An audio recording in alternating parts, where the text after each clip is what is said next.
The new ones are coming in the mail today. New headphones. The new AirPods. The AirPods, yeah. Oh, you got them too? I want to spy on the people on the Vanderbilt massage place, see what they're saying with the real-time translation. Oh, wait, you can? So like if people are talking about you in obscure language, you can find this out? Yeah. Oh my God, this is going to be super valuable with my Serbian encounters. Oh, yeah. Yeah, no, it's going to be great for Serbian dinners. Oh, this is great. The leverage is gone, my Serbian friends.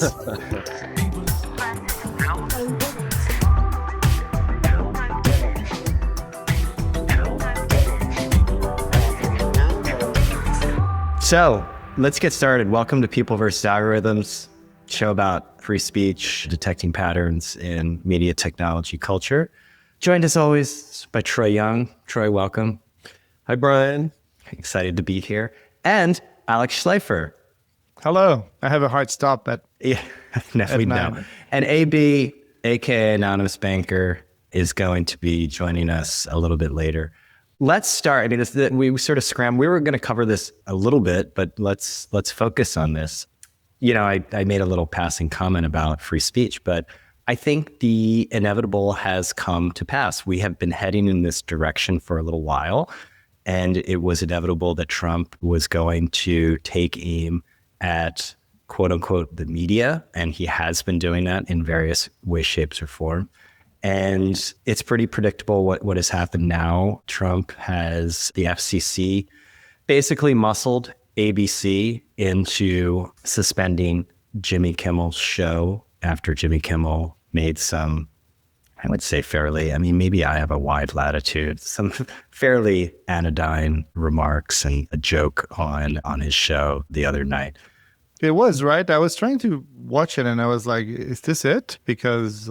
yeah, I mean, it's obviously there's this quote unquote fraught environment after the murder of Charlie Kirk, opportunists to the left, opportunists to the right. Kimmel basically has been a longtime critic of Donald Trump. And he basically said the MAGA gang is desperately trying to characterize this kid who murdered Charlie Kirk as anything other than one of them and doing everything they can to score political points from it. In between the finger pointing, there was grieving, and then he played the clip of Trump segueing from talking about Charlie Kirk into talking about his construction projects at the White House.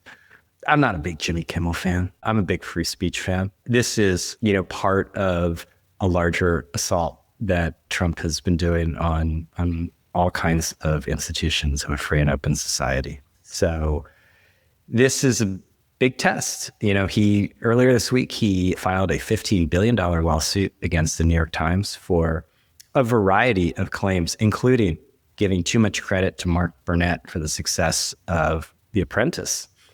Paramount has caved to Donald Trump already, settling a specious lawsuit in order to get its merger deal through. Trump has discovered, as he always does, that the levers of power, and he's using those to muscle all kinds of media. And, the murder of Charlie Kirk has become, right after it happened, there was voices calling for it to be the quote unquote Reichstag fire. And this is the pretext. And I think it's really bad. I don't usually traffic in catastrophism, but this is pretty awful, I think. Am I going crazy, Troy? No, I think it's bad. I mean, free speech by necessity needs to accommodate everything, including... This isn't even that bad. Including all forms of humor and comedy. Yeah, it's very troubling. And I think that just a couple things that underneath of it, this is a sort of side issue, but the notion that discerning what the affiliations or motivations of the shooter were in the Kirk assassination are insane to me. I mean, if you just kind of deconstruct that and you think that it really matters what some alienated, very online fuck up, what motivated this person, and that somehow is going to influence, anything is completely insane. Like, who cares? Who cares? And so the whole, the joke that Kimmel made started there, right? And he said, how can you suggest that he was anything but a MAGA person? And I mean, I guess that's deeply offensive to MAGA people. But a lot of things that are said in, it's the whole point, whole point of free speech. Right. I also felt like, and I know you'll get to this when we talk about state media, because I've been calling All In state media for a long time, as you recall. There's a fracture coming in All In, and it comes from this particular issue. And it was the boys, even Freeberg, who we always sort of held out hope for, that he wasn't so massively kind of red pill that he lost all kind of decent and good perspective on things. He was always this sort of rationalist, right, that we could somehow trust. Lapping up Trump in the Oval Office. By the way, Trump has made the Oval Office disgusting. It's beautiful. All this gold. Dude, this gold. I mean, it's just disgusting.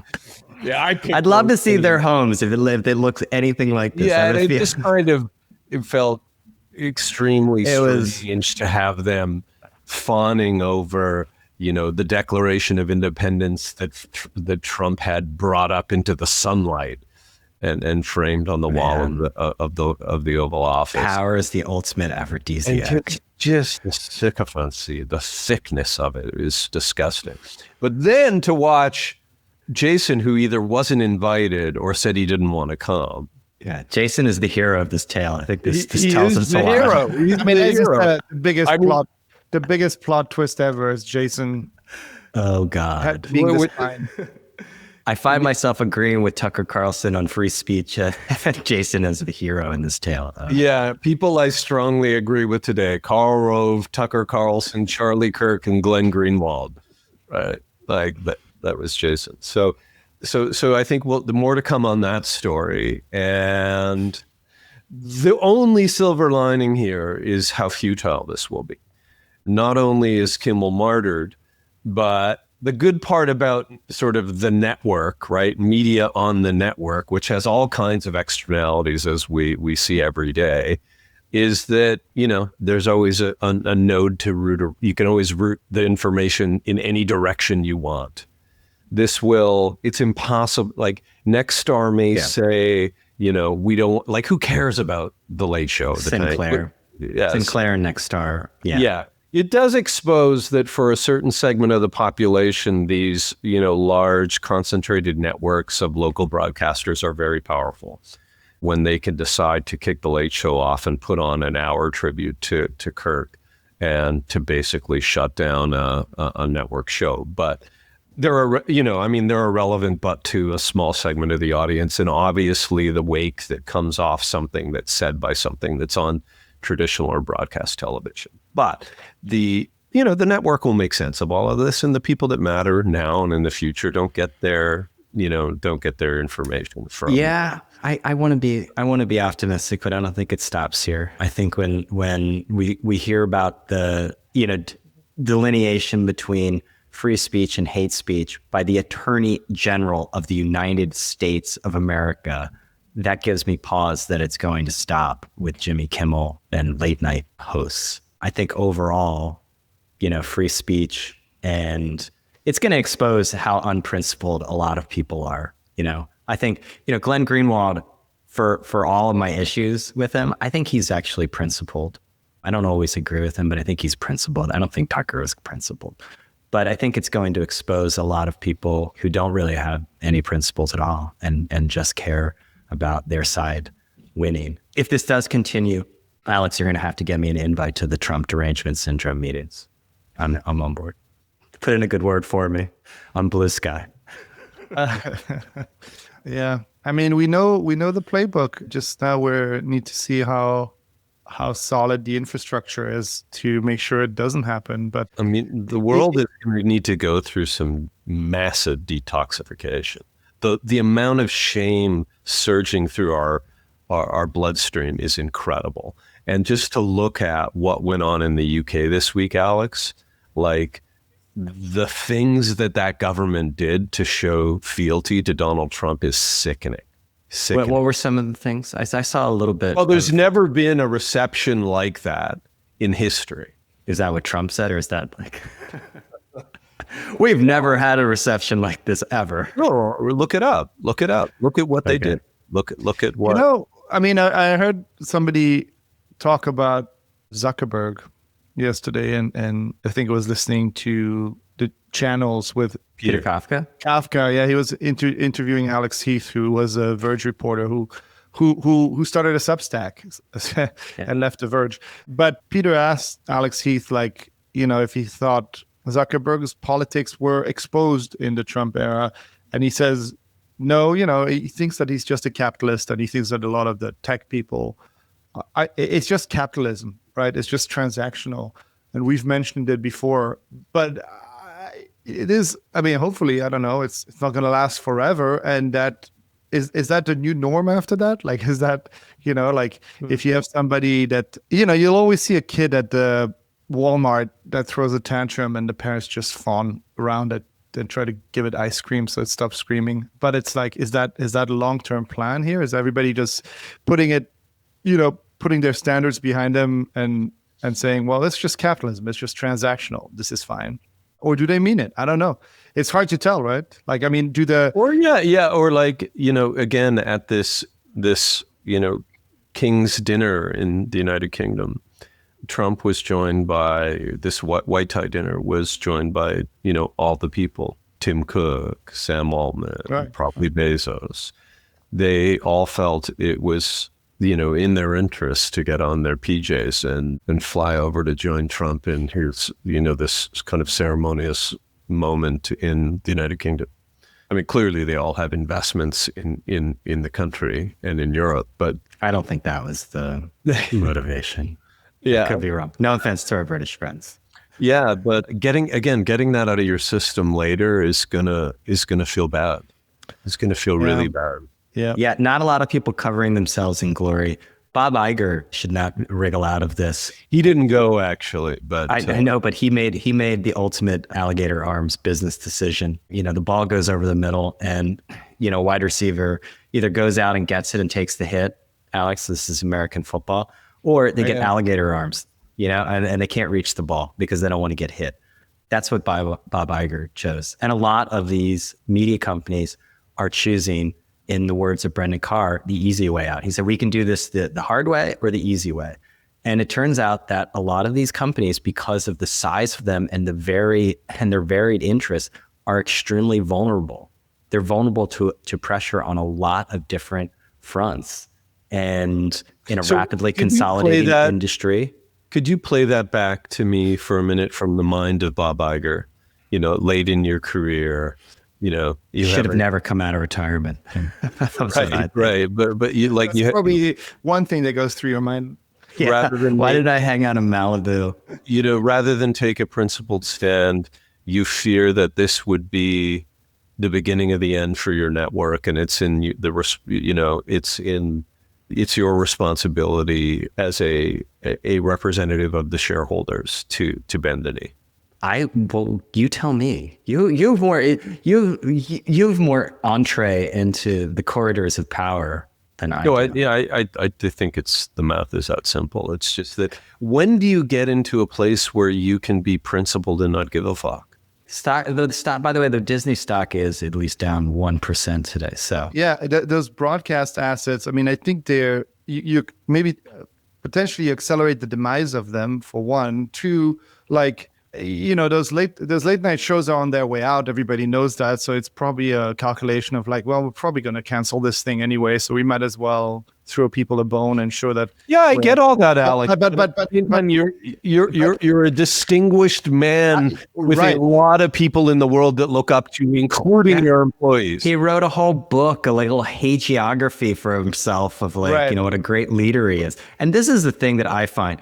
Everyone likes to talk about principles until the bill comes. Well, but the thing is, just from a self-serving point of view, I like the relationship this builds with talent, right? Like the talent that you have, all of these media companies and IP companies are completely dependent on talent, whether it's just on-air people, the writers and stuff like that. And just making these decisions just puts you on the other side of that. And I wonder, what did he gain from this? Everybody's going to have forgotten about it. in a bit, but it's going to be so loud. Kimmel's going to be a martyr, more relevant than ever. It begs to question, like, if you're kind of somebody talented that's on broadcast TV today, why wouldn't you be on YouTube? Like, why don't you do, and maybe the great way to do it is to get forced out, because then you get a payout, right? Just go ham, make a big splash, get your check on the way out, and, hit the ground running on YouTube. Like, that's the playbook for anyone that has, there's two left, right? There's the other Jimmy and Seth Meyers. Just burn the bridge and just bring your fans with you. I don't know. What's going to be interesting is going to be South Park, because they just paid a cool $500 million for South Park. Billion and a half, Alan. $1.5 billion. Shit. But that's not Disney. I know it's not Disney, but Paramount. But that's but Paramount has its own allegiances now, right? And oh yeah, if you look at the Paramount thing now with David Ellison and his daddy is bankrolling this, right? And so daddy has his claws into TikTok. So you have like a real like makings, and he's clearly moving them to the right. And you have real makings of state media happening, I think. I like, to me, I'm like, if you add up all of these pieces together, everybody's acting surprised that No, this is inevitable. This was inevitable. It's bad. It's very bad. Not a big fan of it. Should we move on from this topic? It's a very big topic. I think we go on forever for this. Brian, I'd like to, I'm curious, what do you think happens next? What do I think happens next? It's a good question. I think what I'm interested in is, the smartest thing that was ever said to me about Trump was actually before he took office. Paul Rossi, who was then the president of The Economist, we used to do these events in Japan, and he was speaking to me on stage before one and at one. And he said that Trump is like, he uses power like price discovery. He just sees how much power he can get and just keeps going until he gets pushed back. I think this is an issue, and maybe I'm being too optimistic, that will expose a lot of the weaknesses in his coalition, and also the fact that he's not a very popular president. I just don't believe that the American people, at the end of the day, like to be told what to say and do. It's just not very American. The experience of this country is completely different than that. There's other political cultures that are better with authoritarianism. Right. And then within his coalition, he's been able to hold together a very strange coalition. Okay. And the fissures in it are going to be exposed. They're being exposed. And you look at someone, unfortunately or fortunately, it's important what Tucker Carlson actually does with this. He has made very clear that he is against all of this conflating of hate speech or attacks on free speech, with this idea of going after hate speech. He's been very outspoken on this. And there's a lot of people on the right who have built their brands on railing against far less intrusive acts of the government when it comes to free expression. And I think this is a fraught issue. And I know that a lot of people have lost a lot of money betting on Trump overplaying his hand, but I could also see like a mini like Trump bump 2.0 in this. Those are great points, Brian. I think that in understanding Trump, you always have to see where's the leverage. And here the FCC can take away your spectrum. So you have tremendous leverage to do what's in the public interest and threaten to take away someone's ability to broadcast, right? So, and then what Trump's game is always to take it to the edge and either decide at that point to kind of dial it back, see what the public response is, ignore it, in pursuit of a, bigger, more ambitious, more, whatever your objective is. And I think this one's going to get hard to ignore, to your point. And I think that, Tucker's never seen a wave of controversy that he didn't want to surf. And, he's the modern Loki. That's what he is. And this is a perfect wave for him. And a perfect time to sort of step outside of, what has he been doing? Like, I haven't seen Brian, you can. I mean, I have been. I'm not subscribed to his channel. There's a very fascinating sort of thing there's a power struggle within this fever swamp post Charlie Kirk to try to basically take over his group of supporters. And the question is where they will move. I think some people actually tried to pinpoint Charlie Kirk as a quote unquote moderate, and that seemed ridiculous. But he sort of is if you compare him to the Nick Fuentes crowd.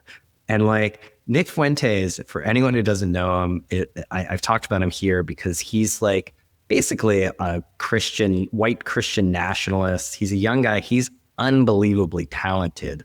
And he scares me because he's a very talented, just entertainer, information entrepreneur. And he's looking to take this group into the Groypers, if you will. Tucker Carlson is involved. Candace Owens is involved. Ben Shapiro is involved. And the question is who is going to, and it's not really clear where that is going to land. And to me, the fulcrum of a lot of this stuff comes down to a lot of the free speech debates that have been roiling. Yep. This is where it gets complicated. And this is where you have to look at, this is why one of the reasons I was asking what happens next, and you look for the leverage points. So it's easy to see in broadcast media how you have, tons of leverage. Or if you don't have that leverage, you use lawsuits like you do with the New York Times. The question is what happens with the platforms, right? And the leverage point with the platforms is Section 230, right? And it's to what extent are they accountable legally for the content that sits on their platforms. Right.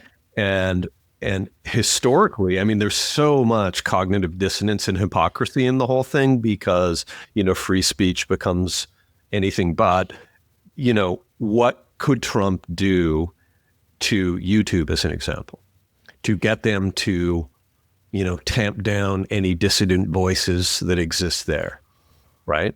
And what would be the reaction of Sundar and the sort of controlling forces inside of the real networks that matter, Facebook, Google? Yeah, I think also if the battle moves on to that, the problem that these platforms have, you can take a show off the air, right?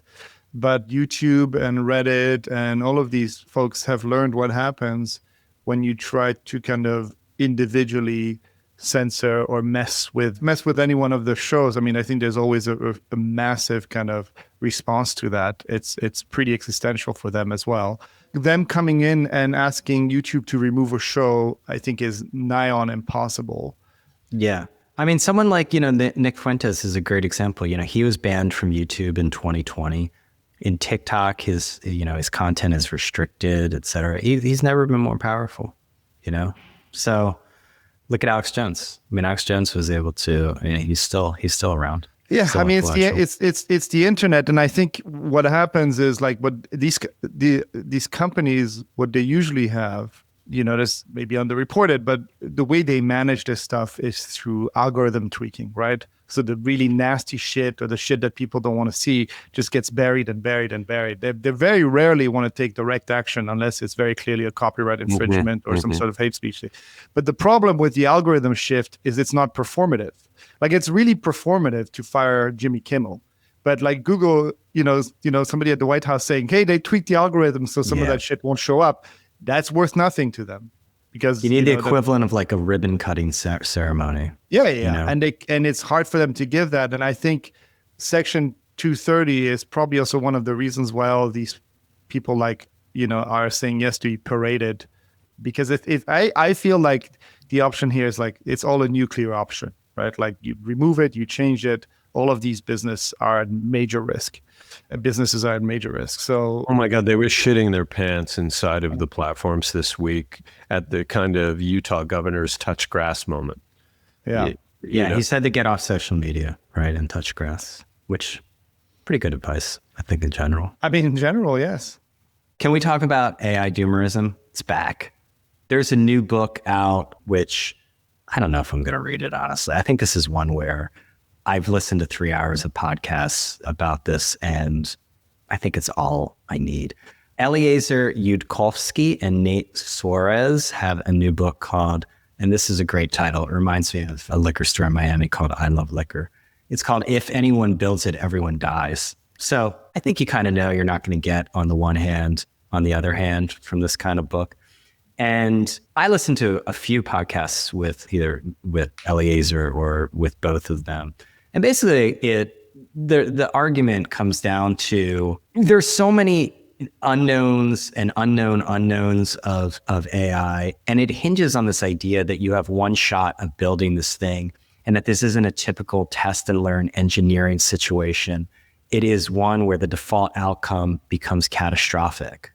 I find this a interesting academic argument. It reminds me of like how the maximalists are like their own version of extremists. Like, I mean, I found him a nice guy, but Pablo's was kind of an extremist, if you ask me. Like, he seemed like he begrudgingly was okay with seatbelts. Brought those up. And that's fine. I think we need to hear both sides. And this to me is just another sort of extreme side. And I feel both of these sides are like, in the Silicon Valley formulation, they're forks of the same source.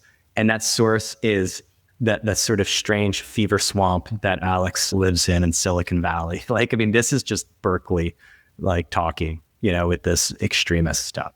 Alex, am I reading this wrong? I can't take this stuff seriously. It says, you pointed out, it's Berkeley versus Atherton. Yeah. Yeah. The challenging thing here is that the people who should know actually don't know, and where I think the challenge is that you can't promise people that at some point you're going to design digital God and commit that digital God is going to be benevolent, right? So the question is like, yeah, if you plot a line and you look at this technology and like a self-perpetuating, ever becoming smarter AI, it becomes like, self-aware sometimes in 2030, yeah, we could be in trouble. I also find that like, it also depends how optimistic you are about people. I think people who are generally of a disposition of being a little bit more nihilistic have a tendency of saying, of course, if something really intelligent appears, it'll want to kill us all because we deserve it. So there's like philosophy mixed in, there's futurism mixed in. All of this stuff is made up nonsense until it isn't. This doesn't happen in a place like Boston.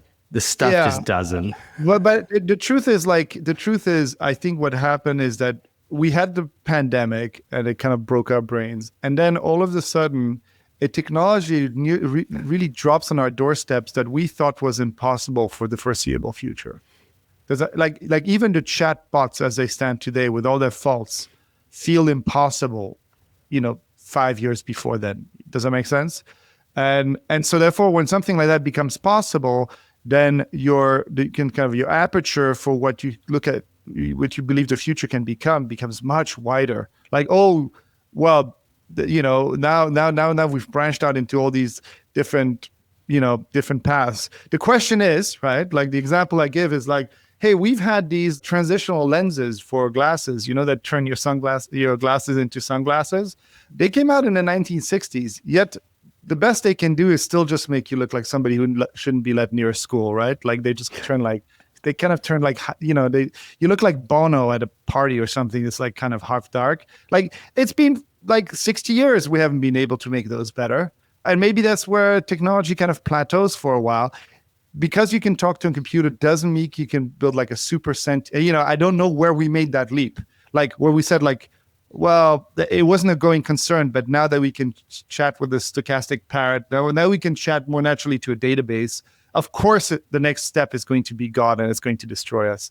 But yet is it feasible? Sure. Like, I mean, yeah, I don't know. I mean, there's a saying like we're only a few minor miracles away from a big miracle. And I think ChatGPT was a minor miracle. Now, whether or not, we can stack the extra to turn it into God is a different story. The problem is that they're all Altman and Zuckerberg. That's what they want to do. That's what they wake up in the morning wanting to do. And sometimes I'm like, why is that the goal? Yeah, like, I want to bring Troy in, but before that, because you mentioned miracles, just because we had discussed them before, The Gen Z saint, the video gamer, did get through and was canonized as the first millennial saint a couple of weeks ago. So congratulations to Carlos. You see, gaming pays off. Yeah. You know, they give us the Charlie Kirk killer, but they also give us Gen Z saint. Or no, he's a millennial saint. Gen Z doesn't have any saints yet. Troy, you wrote an interesting little piece. You're getting into the narrative. You're come on over to the narrative side. You know, that was good, Alex. The truth is, don't look at me for any answers. I don't know. I believe that, I'm generally optimistic and feel like we'll work it out. I think that the precedents that we bring forward to say, hey, listen, we navigated the steam engine, we navigated nuclear power, nuclear bombs, we navigated, all these technologies. Dolly? Do you remember the Dolly, freak out in the 90s? Yeah, that either the promise of the technology was overstated or our ability to navigate it and deal with its externalities are understated. So I generally think it's kind of not as smart as you think it is, and B, we'll figure it out. But I don't know. I have no idea. But what I do know is that, how do you pronounce his name? Eliezer? Eliezer. Yeah, his notion that we are going to stop all development and bomb it's ridiculous. Data centers should they surpass or pass in a moment of international cooperation, that we'll bomb them if they get over a threshold is out of the question. And that we've created a modern economy that hinges almost singularly on the success of AI, and the companies that dominate the markets, their valuations are all tied up in the success of this technology. So there's a lot at stake. Yeah. The thing that I think I felt, and maybe people will relate to it, is just exhaustion. And I kind of want someone to give me the answer or tell me it's going to be okay, even if that means we don't know and we're going to move on. Because just this week I was thinking about, look at what it's like to be a modern media consumer navigating the information space and trying to figure out how you feel about the litany of things that happened this week, right? Like, are we doomers or are we, optimists, with the technology that 99% of people don't even understand? Are we free speechers? Do we believe in curtailing that? What's the difference between free speech and hate speech and, government surveillance? And that's, those are just two items that are on the docket this week. Should Kimmel have been fired, right? Should we get serious about the power of platforms and their impact on society? And then at the same time, we have this other item that lands on in our world, which is, oh my God, look how cool these new glasses are from Meta. I want those, right? They can put things in front of my eyes. And so I think it's a time where it's really hard for people, particularly in absence of kind of trusted wayfinders that used to be the people that helped us through this, or at least help us, kind of feel comfortable in not knowing that we're in this world trying to kind of cut through with a machete and figure things out. And every week there's a new level. There's 5 new things that we have to navigate.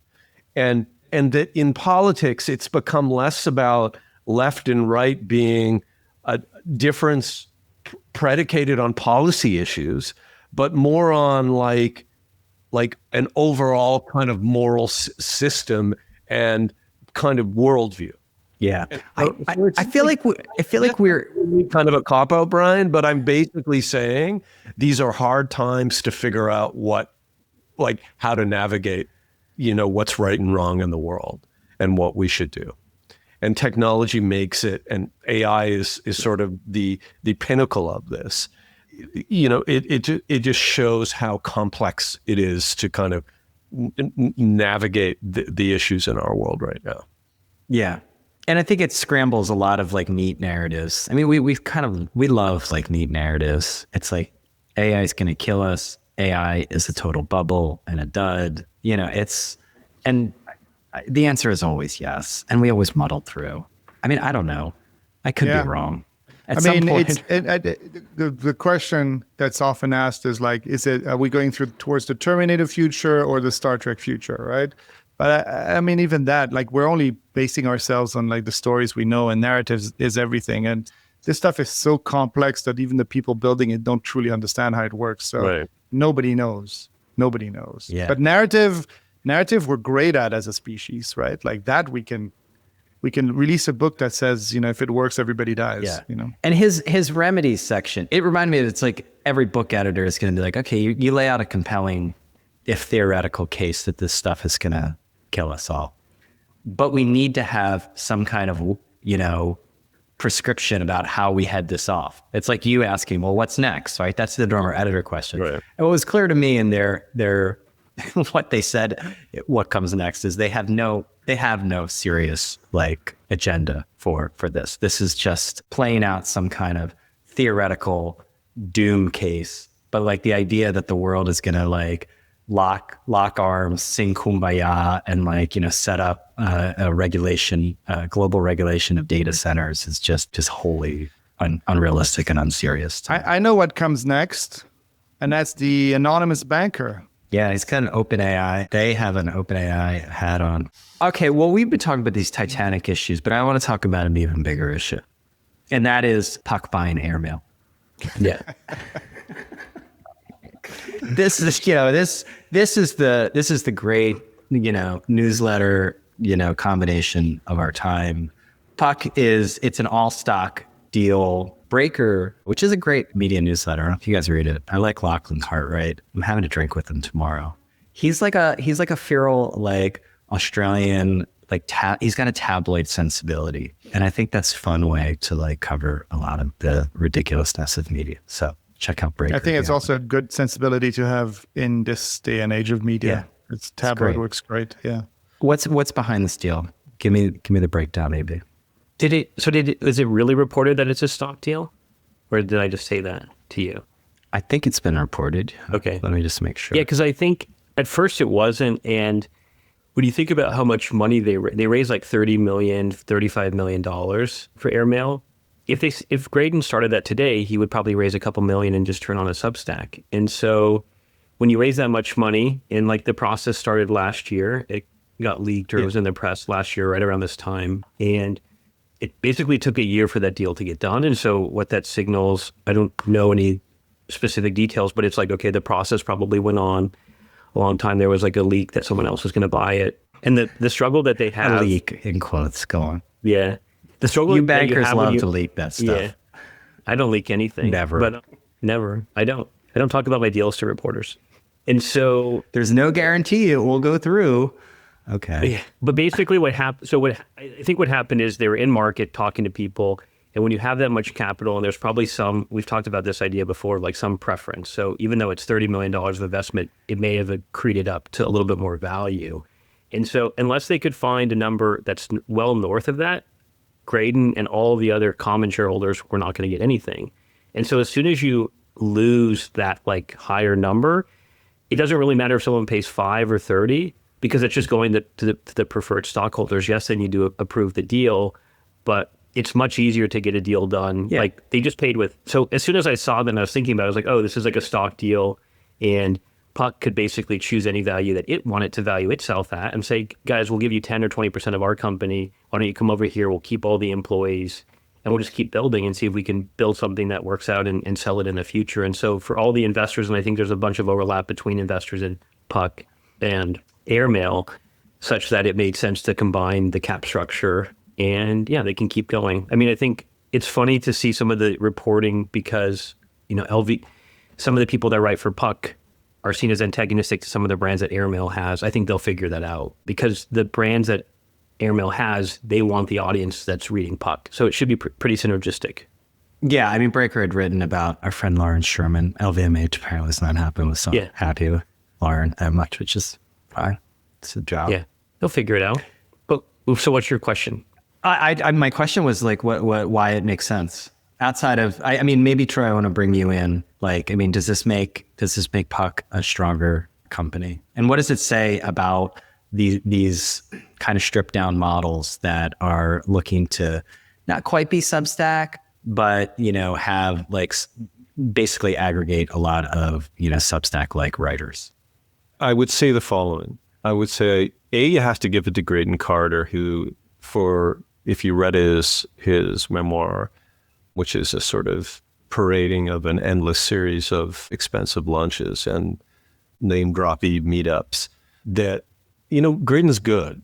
And he built a model for Vanity Fair that kind of combined, celebrity, fashion, luxury advertising, and tabloids, and did a really nice job with it. And I think that what he got right when he created Airmail was that it needed to feel exclusive. It's really hard to do that on the internet. That email was a good way to kind of get intimacy with readers. And I think that prior to Substack, he kind of created like Substack with Airmail. Like it was a precursor of what was to come. So good on him. And I think that there's a real closeness between John Kelly, who is the founder and, center of Puck, and a kind of a brilliant guy, actually, and Graydon. Well, he was Graydon's assistant. Yeah, and he was Graydon's assistant. So I think when TPG or any of the investors came around and said, what do we do with this thing? It's not selling, because I think that probably their expense structure is all wrong, and probably there's not enough subscribers, and it's not a good business, that when a bunch of people passed, they said, head over to you, John, what can you do with it? And for John, I think it was probably a tough decision, because it was like, I got a growing business. We have all these beats. We have a singular brand in Puck that brings together our partner contributors that are deep in every vertical, that, but we would like a bit of a lifestyle angle. Maybe we could jam it in on the weekend. Maybe it would help us get luxury advertising. Yeah. Maybe we could take their sub list and their email list, and that would be accretive to our business. And by the way, we're going to give them a tiny sliver of our cap table. We're not going to give them much because we don't have to take it. And its value is marginal. And I really think that's what went down. Some of it was reverence for his, great old boss, Graydon, and some of it was pressure from his investors, and some of it was, hey guys, I'll take it, but I'm not paying a lot. And he could find a way to kind of squeak it in. And John is super ambitious, by the way. John sees Puck, and Puck has done a great job, I would say. John sees Puck as being a very big business, a very valuable business. So he thinks he can absorb it. Well, I would say this in defense of the logic of it is it gives them three sort of protected ad categories that aren't exposed to the vicissitudes of algorithms and platforms. And those are the Washington, D.C., regulate us, but in a way that helps us, not that hurts us ads. They're a lucrative business. The Google and Meta, et cetera, and OpenAI, like your branded cap there, are your customers. They're not your enemies. That's a good business. For your consideration, they've got a big for your consideration ad, those Hollywood ads, not as good of a business as it used to be, but protected. Penske had mopped up a lot of that business. And then luxury doesn't have a lot of places to go. I think one of the things, I went to this niche magazine conference. I was looking around for you, AB, because I know that you're a known. I was at a wedding. I mean, they wanted me to. Get your priorities. Get your priorities straight. Well, that's the thing. It's like it was a niche magazine conference at WSA, right? Which is a very strange, venue that's become very popular in the art crowd, but it's in the financial district. I think this area is becoming cool. Anyway, I didn't see you there. And a lot of magazines are kind of premised on that. It's like the internet has been, was never a good place for luxury advertising. I think the fact that Airmail was able to attract the quality of advertiser that it has is just a testament to how digital media is just simply wholly inadequate for a lot of these advertisers. They still love print. That's what I thought. But because I have a bunch of these like limited run magazines, and I'm like, oh, it's so cool that LVMH is in here. But then I talked to somebody, and I guess some of these budgets are actually not coming from the agencies, so it's not real advertising dollars. It's coming from like activation pockets. Oh, yeah. And so, sure, for Airmail, they have real agency relationships with LVMH, but like I have a bunch of these 5,000, 10,000 sub magazines, and I was like, oh my God, it's crazy they can get LVMH in it, but it's not real LVMH money. Explain that more. The weight of it. So maybe LVMH gave them 10 or 30, like $20,000 to $30,000. It came from the actual, basically someone at the brand used their credit card to buy the ad. And that's not sustainable. That's like not, the weight of that is not, you're not getting $1 million from LVMH to do a full year's run of ads and activations and things like that. And so, I don't know, but I still believe that some of these are viable, but it's definitely changed my perspective. Can I, it's a silly question. Is Airmail just a website and a newsletter? Like it's a pure text product? They have these little stores too. They have a very twee store in the Village. They probably have a podcast. I'm sure they do. They don't seem to have. It feels like they do commerce. It feels really anachronistic today to just have something that doesn't have a rich media product like a video or a podcast attached. I mean, I listen to Puck's stuff all the time. I've never read any stuff, and it feels like we talked about it, but we talked about it last time that like if you're not a multimedia, multi-platform media product, it's kind of a hard sell these days. Well, it was created by magazine people. It was created by magazine people. Oh, I get it. And then, yeah, sure. I mean, but is this like Telegraph people trying to launch the new mobile phone service? I don't know. Like I get it was created by magazine people, but so were all the other ones, and they all seem to have like dove into. There's a bigger context on this that I think he was pointing at. And I think actually that the TBPN, Tech Brothers Podcast Network, points to. And it's the story in media that they tried to rebrand that, by the way. They claim now it's Technology Business Programming Network, but you're correct. Okay. I'm still going to call it Tech Bros.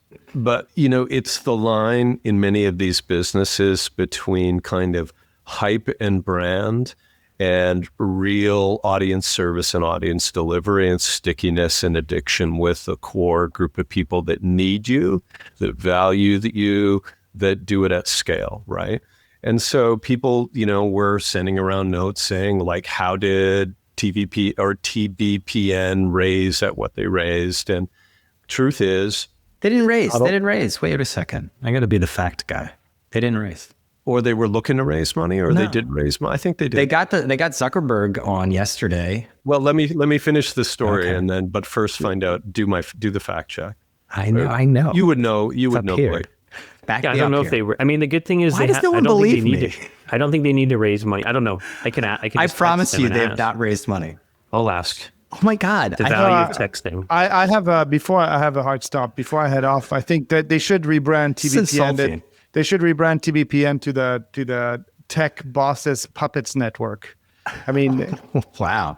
Well, this is a form of state media. All right. They didn't raise money. Let's say they didn't. But the notion is that you have media that people want to be associated with, that's exciting, not because of the readership it delivers, but because it represents something in the cultural world.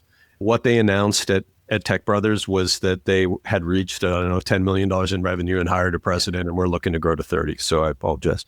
Yeah. And I think that... And nobody watches it. And there's lots of media brands, like, for example, brands about enthusiast sports like tennis that no one reads about, but they can do an activation, around the US Open. And those are brands and marketing entities that help essentially, bring advertisers closer to a game that like a game event, subculture, whatever that they want to be associated with. And then on the other side, lasting media value typically comes from companies that have committed readers that are subscribers or something close to subscribers, and you really, super server vertical. And I think there's a big difference. And I think in the case of most of these souvenir magazines, people are in fact buying advertising with a credit card. It's just a kind of short-term vanity placement that gives them, cultural proximity, and that's all. Yeah.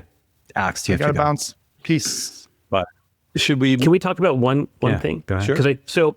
I think that there is this belief about being across these different formats, like video on Spotify, video on YouTube, even though they all are video or audio or things like that, each of these platforms have different audiences. And so like the TBPN guys, they have their main X feed, and then they're on YouTube and all these other places. And it's not like the same skills to be good on X are different than YouTube. And also the ad sales are different. And so I think that's one of the things, as these companies get bigger, they're going to have to get specific sellers for the different types of content. And a lot of these, why are you shaking your head? No, that's not true, I don't think. Because it's not, what people are buying is not reach. I've been on some of these TBPN live streams. There's like 13 people with me. Seriously, I'm being literal. Like the clips get shared and they have these little teeny logos you can't see. Yeah, what they're buying is totally different. They're buying proximity. But I'm not, pretend we're not talking about the show. I'm just saying this idea that something that has a really good audio podcast, that there's ad sellers that are specific to selling audio ads. Those same ad sellers cannot sell social, cannot sell video. And so my point is, some of these companies get bigger. One of the things you're going to see is them build out a much broader, even the big media companies today cannot sell certain formats. It's been the story in media for a long time, right? You do, as you transition to new channels, you often need the kind of mercenaries to go in and develop them on the sales front. That's so important. I think that what TBPN needs to establish is that they actually have, other than being sort of good-looking guys that hang out with Emily Sundberg, like one's really tall. Both of them might be, but they one need is to giant. establish that their media actually has utility. Yeah, no, they've achieved the sort of breakthrough of getting the profiles, et cetera, getting the mind share, sitting down with Zuckerberg, et cetera.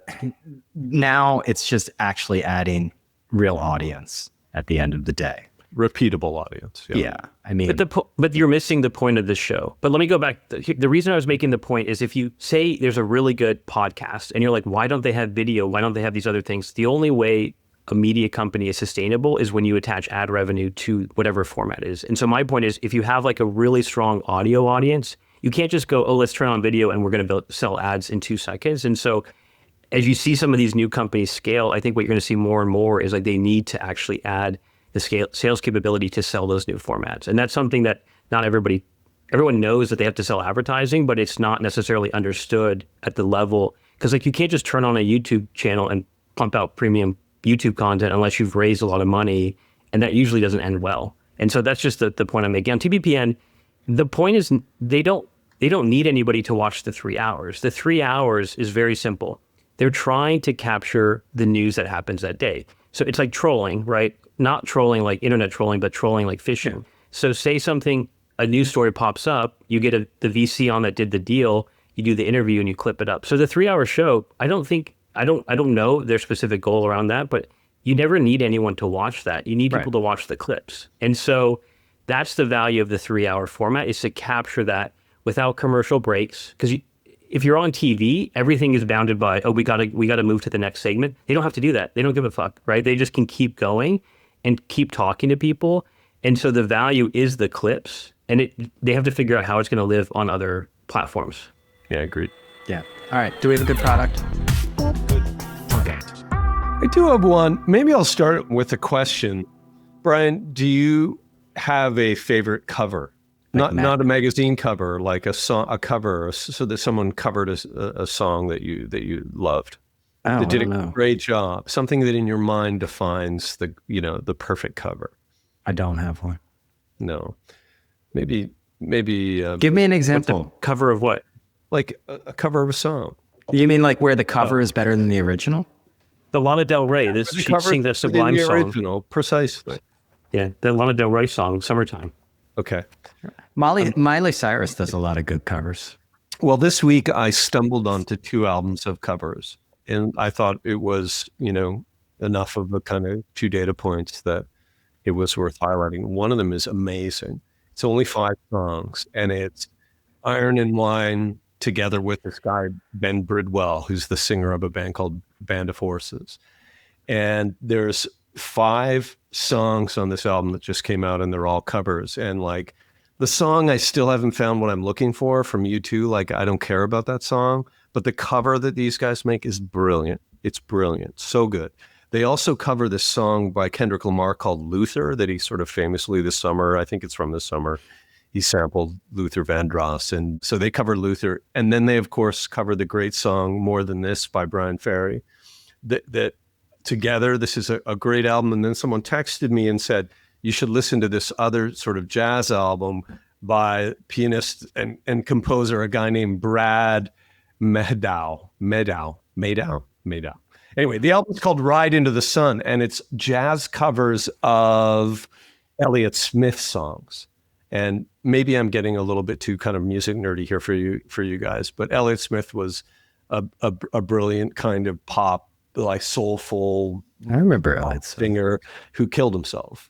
And, he's it's just like an important figure in kind of like, indie music, I suppose. Anyway, this guy covers his songs and, from the perspective of a jazz pianist. And it's kind of an amazing album. And it's called Ride Into the Sun. So those two albums, the one from Iron and Wine and Ben Bridwell, and Ride Into the Sun by Brad Mehdow. So what makes a good cover? Because I think a lot of covers can be, like if you go to Europe, I don't know, they must have different music rights because you're always hearing like weird Muzak covers and it's offensive. But what do you think makes a good cover? Is it taking it into a different musical genre entirely? Yeah. I mean, you love them because you know the song and the appeal is instant, but it has to transform it into something new that works. That's it. And I think mostly it needs to be better than the original. It has to do something better or significantly different than the original. So you get the appeal of familiarity, and then you get something that's like, wow, this is a great version of this original thing that was probably already great or overlooked or whatever. And in this case, you've got like doing like a kind of classic song like More Than This from Roxy Music, and then you have doing Luther, which is a contemporary rap hit, and then you've got like, the U2 song. It's a great. Do you think it's a lesser art form?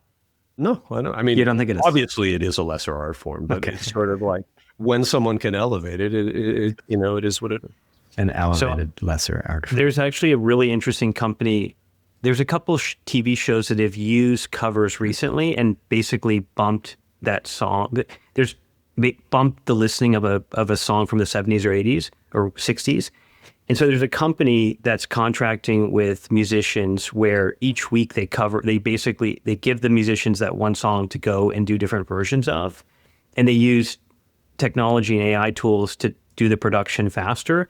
And their goal is to then go sell it into different places that could use that IP to then boost, because what they're doing is they're realizing, okay, everyone has music libraries. The value goes down over time. There could be ways if we could get one of these songs. Boosting the value of the catalog. Yeah. And they're using this like network of musicians, because there's so many well-trained musicians that never get famous and that just sort of either play it as a hobby or keep doing it, but not at a level where they can make a lot of money. So they have like a farm of talent. They tell them to do the song. Everyone does like 10, a bunch of different versions. They pick 5, and then they go try to pitch that into different formats. So this is what I like about AB.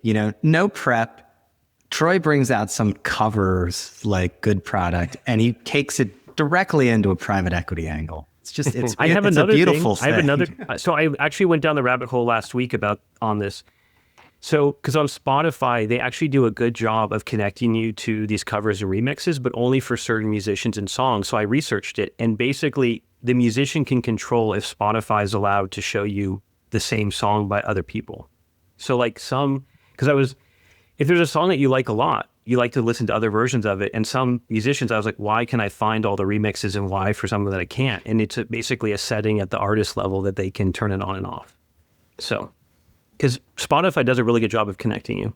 But, okay, I'll give you my good product. Go ahead. This is like, so being on the airplane, when you plug in, your plug-in, it always falls out. And so I asked ChatGPT, I'm like, how do I make the plug stop falling out? And ChatGPT made a really good point that all the plugs are also European plugs. And so I got this Anchor thing, but it's nice because it has USB on the top, and I finally for once had power on the plane. I know that thing always falls out. Yeah. And then I also yesterday I did the private suite. But do you know do you also know this trick of this I forget what it's called, but you plug it into the jack, the headphones jack, like who gets the headphones but then you could just connect your AirPods to them. Oh yeah, I have that. Yeah. Oh, of course you have that. Yeah. I had that a couple of years ago. So my second product, I just found out about it. Yeah. It's like iFly you're the guy that takes those free ones that you can't. No, I don't. I don't do it. I read a book. Yeah. So yesterday I did this thing that was like super cool. They changed it from private suite to just PS, and it's at LAX. So it's on the other side of the terminal, and you just like pull up. They take your car, and then they have like a lounge, and then when your flight's ready, you just drive in the car to the airplane. So it's like the simplest way, because my flight was at it's like 6 in the morning. Flying private. Kind of, but my flight was so early in the morning, I had to get there at like 4:30. It was nice. And you have your own TSA. There's like 3 TSA agents for you. And so you get to go through security in 2 seconds, and you go to the plane. What's that, like $3K? Like Less. Each way? It's online. It's like $1,000. Oh, really? I mean, I couldn't miss this flight. So I didn't want to wake up at like 3 o'clock in the morning. So. All right. Great. That's great. We got to get an affiliate code for this. I hope someone's checking your expenses, AB. Not anymore. Not anymore, yeah. Keep racking them up. Yeah.